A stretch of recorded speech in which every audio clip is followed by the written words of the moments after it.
Assalamualaikum warahmatullahi wabarakatuh. Perkenalkan, nama saya Muhammad Rasyid Kurniawan Putra dengan NIM 1020424001118 dari kelas 2403. Baik, untuk kali ini saya akan menjelaskan tentang tugas pendahuluan dari mata kuliah data mining. Baik, di sini yang pertama-tama kita akan buka Google Colab-nya. Di sini saya buka dulu Google Colab-nya. Nah, ini guys. Ya, baik. Nah, di sini saya akan membuat notebook baru di mana untuk mengerjakan tugas pendahuluan tersebut. Oke. Sekarang kita tunggu dulu lagi loading. Nah, oke. Ketika notebooknya sudah terbuka, nah baru kita sudah bisa mulai guys di sini guys. Oke. Saya akan mulai mengerjakan daripada tugas pendahuluan dari data mining ini. Baik, untuk yang pertama kita harus connect notebook ini ke dalam drive kita. Nah, di sini untuk file dataset dari yang sudah diberikan itu sudah saya masukkan ke dalam drive folder dari drive saya, yaitu Colab Notebooks yang sudah bisa langsung di mount di dalam Google Colab-nya. Baik, di sini untuk mountingnya, di sini tinggal mengetikkan seperti ini from Google Colab, terus kita import drive, yang berarti kita mengimport dari Google Drive. Nah, belum. Oke, setelah itu kita akan mountingnya seperti ini. Nah, ini dari konten terus ke drive. Nah, kok belum ini? Oke. Ya, seperti ini.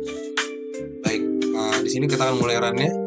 Nah, setelah itu notebook akan meminta akses ke dalam Google Drive kita, dalam file Google Drive kita. Ini tinggal kita connect aja Google Drive-nya seperti ini. Setelah itu akan ada verifikasi dari Google untuk login ke Google Drive karena notebook meminta Google Colab meminta perizinan. Seperti ini. Kita lanjutkan saja, guys. Oke, baik. Di sini kita tunggu saja, itu sedang running.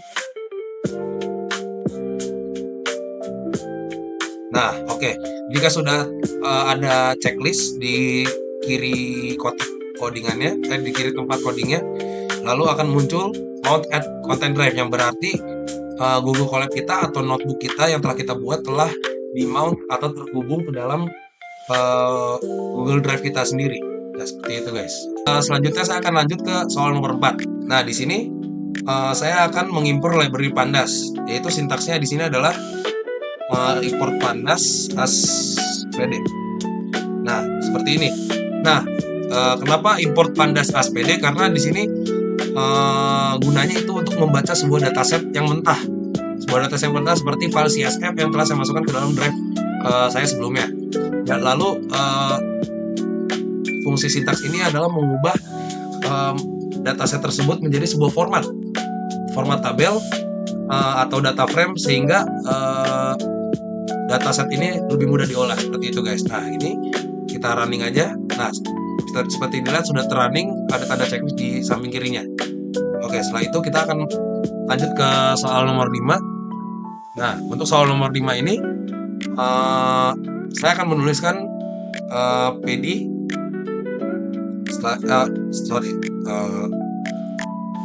df pd read csv. Lalu setelah itu kita akan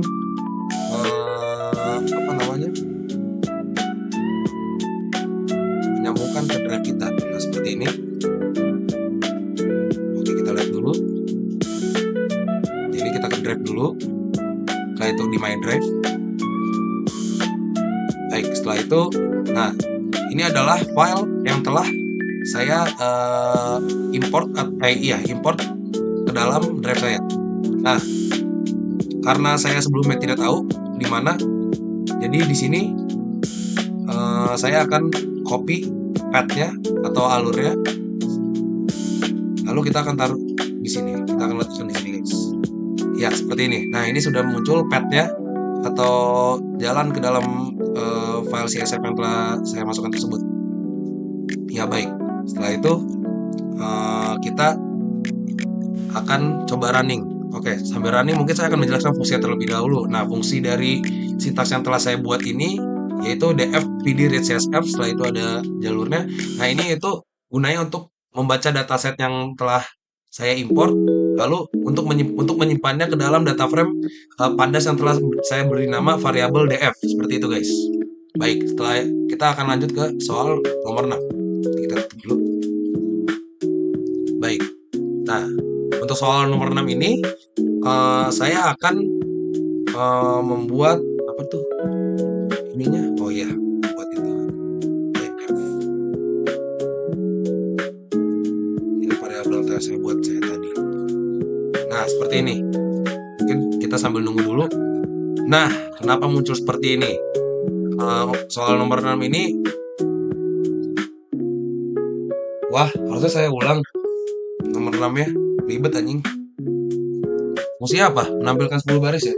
df itu menampilkan baris. Menampilkan baris. Dalam Kan df itu variabel yang kita buat. head itu yang pertama. Head itu berarti yang pertama kan? Tail Terus itu yang terakhir. Oke, lanjut. Oke, baik, kita akan lanjut ke soal nomor 6 guys. Nah, untuk soal nomor 6 ini, saya akan menampilkan 10 baris pertama.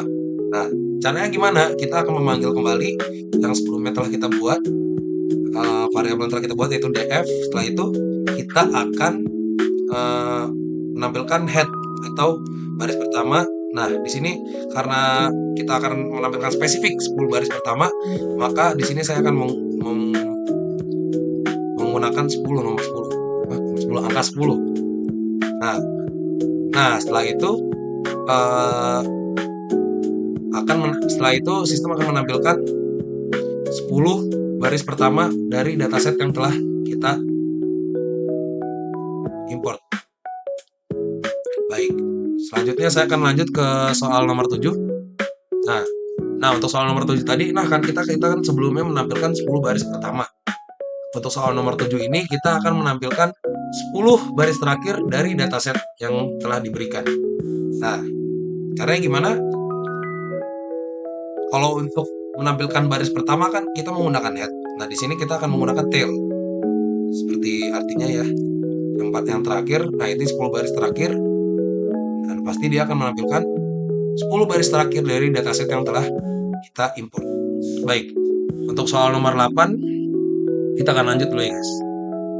Nah, untuk soal nomor 8 di sini itu adalah tahap data understanding.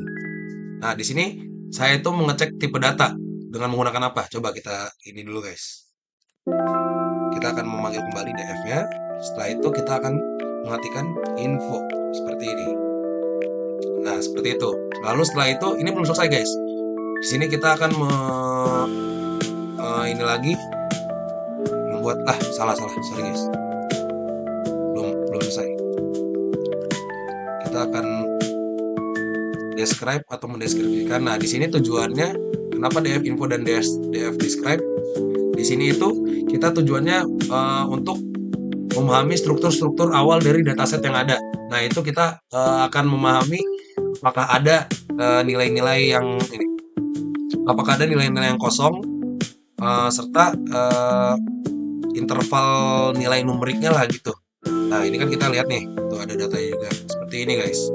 Ini dideskripsikan dan kita kayak ngelihat infonya lah gitu, ngelihat statusnya. Baik, selanjutnya saya akan lanjut ke soal nomor 9. Oke. Oh, udah kebut, sorry. Oke. Nah, di sini untuk soal nomor 9, saya akan membuat library dasar dari dataset yang ada. Oke. Di sini kita itu import matplotlib. Oh, ini udah. Oh, ada. Oke.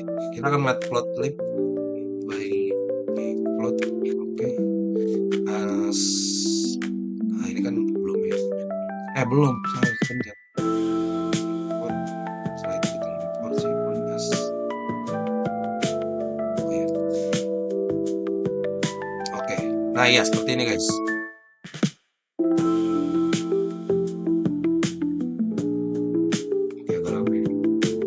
Oke, mungkin sambil menunggu saya akan menjelaskan dari fungsi dari kedua sintaks ini. Nah, ini untuk fungsi dari kedua sintaks ini kenapa saya import, saya mengaliaskan dua sintaks ini, dua variabel itu menjadi PLT dan SNS. Nah, ini itu sebagai library dasar untuk membuat sebuah grafik ya lebih tepatnya. Nah, itu kita akan memvisualisasikan secara statistik datanya agar lebih mudah kita pahami seperti itu, guys. Oke, baik. Kita akan lanjut ke soal nomor 10. Nah, di sini kita akan kita akan membuat sebuah histogram dari untuk kolom sebuah load area. Nah, di sini kita akan buat seperti ini. Kita akan panggil lagi. Kan kita sebelumnya kita udah buat aliasnya seperti itu ya.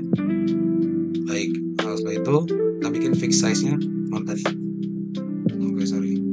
Fix size-nya seperti ini. Oke. 8,5 mungkin ya. Oke. Setelah itu kita akan, karena kita membuat histogram jadi kita akan explode seperti ini. Setelah itu untuk ini ya load area aja, guys. Baik. Selanjutnya untuk pengondisiannya di sini itu ya seperti ini. Baik, lanjut.